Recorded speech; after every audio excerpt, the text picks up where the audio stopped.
बँकेच्या cash deposit मशीनमध्ये जमा करण्यात आलेल्या नोटांमुळे अचानक खळबळ उडाली आहे. कारण मशीनमध्ये अडकलेल्या नोटा तपासल्या असता त्या नकली असल्याचे समोर आलेत. यानंतर पोलिसांनी तातडीने तपास सुरू करत 2 आरोपींना ताब्यात घेतले आहे.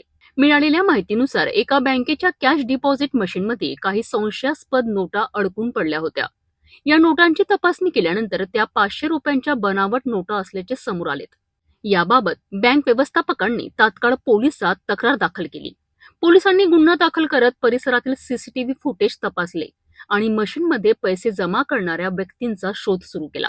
तपासादरम्यान 2 संशयितांची ओळख पटली आणि त्यांना ताब्यात घेण्यात आले. त्यातील एक आरोपी अंशुल रवी शंकर असल्याची माहिती पोलिसांनी दिली आहे. पोलीस आता या प्रकरणाचा सखोल तपास करीत आहे.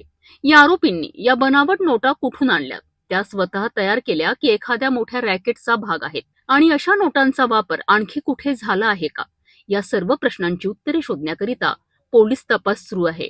सध्या पोलिसांनी नागरिकांना सावध राहण्याचे आवाहन केले असून संशयास्पद नोटा आढळल्यास तत्काळ पोलिसांना कळविण्याचे सांगितले आहे. कलम 179 भारतीय न्याय संहितेच्या कलमान्वये गुन्हा दाखल झाला.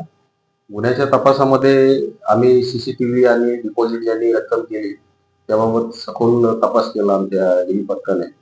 तर आम्हाला यामध्ये 2 आरोपी आहेत, आशुल रविशंकर यादव आणि अरुल रविशंकर यादव यांनी त्या नोटा त्या डिपॉझिट मशीनमध्ये डिपॉझिट केल्याचे आम्हाला आढळले आणि त्या अनुषंगाने आम्ही त्या नोटा ज्या आहेत सिक्युरिटी प्रेस नाशिक इथे पाठवल्या. त्याचा अहवाल आला त्या बनावट असल्याबाबतचा आणि आज आम्ही त्यांना आरोपींना आज ताब्यात घेतला आहे आणि आज आरोपींना आम्ही ताब्यात घेऊन माननीय कोर्टासमक्ष हजर करत आहोत.